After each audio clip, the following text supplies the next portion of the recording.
You just heard his voice. Ron Rivera is the head coach of the Washington Commanders. He's here on behalf of USAA, which is one of our absolute favorites. Coach, thanks so much. And this is a busy time for you guys. Are in the news a little bit today. Yes, it is. You probably heard this. Roger Goodell saying that the team is likely to be sold before the owners' meeting. So that was a big revelation. What role, if any, do you play in the sale of the team? Well, to be honest, nothing that I know of. It was a little different when I was in Carolina and the team was sold. One of the things that I did was I made a presentation to 3 potential buyers. This year, I guess there's no need for it, and we'll just go from there. They didn't want a PowerPoint presentation, a 10-point plan, nothing like that. Okay, so we'll see what happens from there. A little more offseason stuff. You're still looking for an offensive coordinator. Reports are you've interviewed about 6 people. Is that right? For the most part, yes. Okay. And maybe Eric Bieniemy is one of those finalists. Can you talk about that? Can't talk about it just because he's still playing the game. And the one thing you don't want to do is become a distraction. But, I am waiting for one of the coaches that is involved in this game. And once it's over, we'll go from there. Coach, last year you were here on our set and we were talking about Washington needing a quarterback. Similar situation this year. How are you guys approaching that position this offseason? Well, what I'm looking at is, we had a young man that we drafted last year in the 5th round, Sam Howell, a guy that, had a good junior year, very good junior year, and if he'd come out, may have been a higher pick than that. Didn't, but came out his senior year and fell to us in the 5th round. We took Sam. We've always liked Sam. We've thought a lot about his abilities, his arm strength, his decision making, and got an opportunity to watch him grow over the year. Played him in the last game of the year against Dallas, played very well. We won the football game. He did a lot of good things, made some good decisions, stuff like that. We want to go into this offseason as him being QB1 to begin with. And we'll see how things unfold as we go through OTAs, minicamp, and then into training camp. This is an opportunity for him to establish who he can be for us, and we'll see what happens. Now, we still got to go through free agency in the draft and see if we can find a veteran quarterback. We like who we have. We like Taylor in the room as well. So we'll see what happens. That's interesting because I think a lot of people would say, all right, you guys made the trade for Carson Wentz last year. He ends up breaking his finger, so put him on the shelf for a little bit. Then he came back. It wasn't awesome for Carson, but thought maybe you'd be in the sweepstakes for like a Derek Carr, maybe shoot for the moon Aaron Rodgers or something like that. Yeah, but the big thing is, what's it going to cost you? I mean, you can do certain things with some of these guys that are out there, but what capital do you have to use? I mean, are you going to be willing to part with draft picks, players, and money? I mean, it's something that you have to really look at, and could it potentially set you back? We still feel we got some needs that we want to take care of, some things that we've got to fill, some guys we got to retain as we go forward as a football team. So we recently interviewed Brian Robinson. What an amazing story. Yeah. I think you could make a strong pitch for a veteran quarterback if that's what you want to do. There's some really good receivers. Robinson was a revelation. Dotson is great. And we love Terry McLaurin. That's another one of our favorites. So it does feel... They love him too. They paid him. It feels like, it feels like it has a chance to be actually an explosive offense. I'm an Eagles fan. I saw really what they did in the first Eagles loss. I mean, don't you think there could be a lot of improvement on that side of the ball next year? Oh, I think there can be, most certainly. And again, the thing that you look for is consistent play from the quarterback position. I got trapped into a question during the season. You would ask me, well, what's the difference between you and the other 3 teams individually? I said quarterback play. I mean, that's the biggest thing. Quarterback. If you look at the consistency in which they have had that guy, I mean, each quarterback that those 3 guys have had, those 3 teams, have been with their team at least 3 years. Right. All right. Jalen was there at least 3 years. Daniel Jones was there for 4 years. Okay. And then you look at Dak Prescott, who's been there a while too. It's not like all of a sudden they went and found a guy, plugged him in, and let's go. No, they've had a guy that's been there, has been developing, has developed a rapport amongst his teammates. We've been trying to find that consistency and get ourselves into that position and find it so that we have consistent play. Ron Rivera is joining us on behalf of USAA. Of course, he's the head coach for the Washington Commanders. If you could go back to the beginning of the season, I know it's tough because injuries, I mentioned with Carson Wentz broke his finger, but if you could start that over again, is there anything different? Like, obviously, you guys saw something in him. You thought that you could maximize, the talent that he has. Any idea about could that have gone differently for you guys? Well, again, if we're fortunate enough to have the hindsight, yes. Yeah, There are some things that you could change. and say, oh, this would have been worked, this would have been better. But not necessarily because of the injuries. And you guys talked about it. Brian Robinson was somebody that we did a lot with in the preseason. We built a lot of things around him. And so, not getting that opportunity to see what could have been with him early on would probably be really the only thing that could have changed.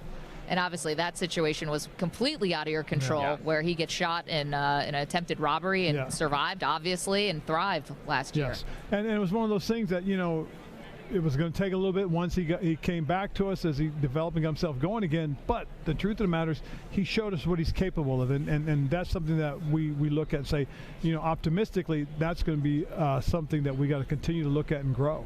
Okay, we're going to talk about USA in a moment, but as I mentioned, a Philly guy, Eagles fan. Thank you for your restraint. Yes. Yeah. Tell me about what impressed you about the Eagles and offensive line, defensive line, and how you think it might match up against the Chiefs. Well, I really like, first of all, how they put that team together. I mean, again, it's the epitome of taking advantage of a quarterback on his first contract. Okay, you're able to go out and spend and do these kinds of things.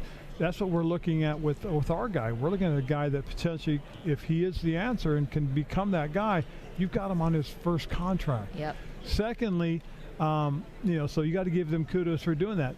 I like some of the things that they did during the draft. They make a trade because they had the draft capital, and they used the first round pick, and they bring a wide receiver in that's really impacted what they do offensively.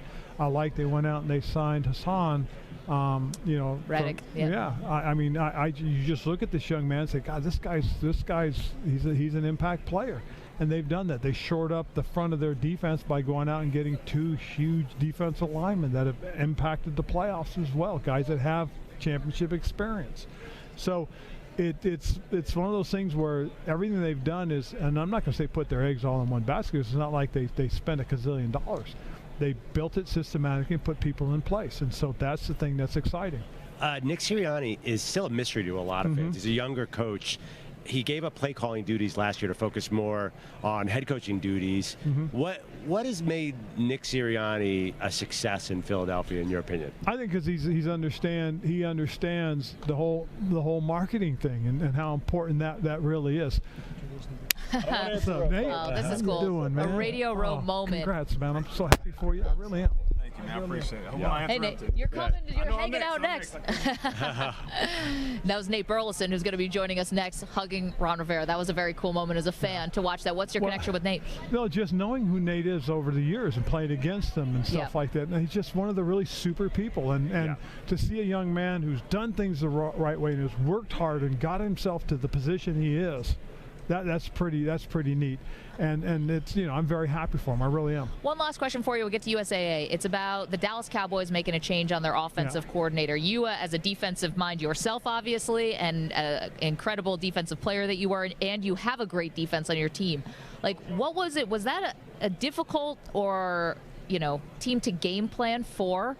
And how do you think it's going to change in Dallas next year? Well, it was a team that was difficult to game plan for just because of the many weapons they have. I mean, today's offenses have changed so much that you have to game plan for different things every week. It's not like you sit there and say, well, this is what we're going to do, and just because that's what we do. This is how we have to do things. This is what we want to do because of what they do.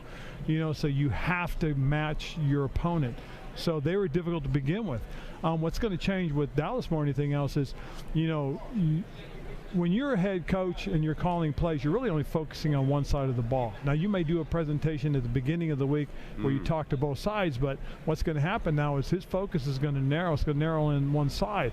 I'm fortunate where, the defensive side, which is quote-unquote my expertise, I got Jack Del Rio, who I know Jack. I've got a lot of trust and confidence and faith in what Jack has done for us defensively. So I can look at all phases. I can look at the offense, the defense, and special teams, and I can manage. And, some of the things that I've also had to deal with some of the stuff that's off the field. Sure. And so I'm not, being drawn or pulled away from something that says, oh, you got to be locked in, game planning for this. I can go in and out of meetings. I can work both sides of the ball and special teams to stay involved. Now, when you're a play calling coach, you really have to have that guy on the other side that you truly trust. Well, they have that in Dallas. I mean, I think Dan Quinn is one of the fine coaches in this league, and I got a tremendous amount of respect for Coach Quinn as well as I do for Mike, because I think Mike is a terrific coach as well. And, he's shown that he is a good offensive mind. Tell us about USAA Salute to Service Award. This is something really special. It really is, and it means an awful lot to me because of my father's service to the country. My dad served 32 years in the United States Army. My mom was there to support him the whole way. So for our family, growing up military was very, very important, because when you're a military kid and you're moving from one Army base to the other, you see the commitment and sacrifice people make for the country. Okay, not just, for a unit or a group, but for the country. There's an appreciation and respect for that, and that's why I've been involved with the Salute to Service that we do when I was in Carolina, and we do when I was here with the Commanders.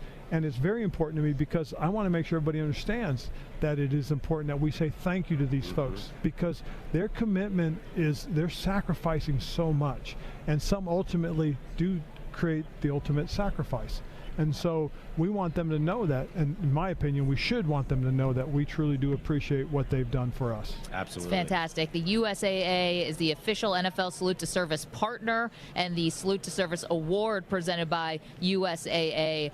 Very, very cool that you were named the recipient of the 12th Annual Salute to Service Award presented by USAA. Well-deserved. Coach, thank you so much. We appreciate it. Good luck next season. No, thank you, guys. I appreciate it, and I know that was half-hearted because you're still thinking about your Eagles. Yeah, I know. Ignore him, Coach. Ignore him. You know that fan base, Ron. I mean, come on.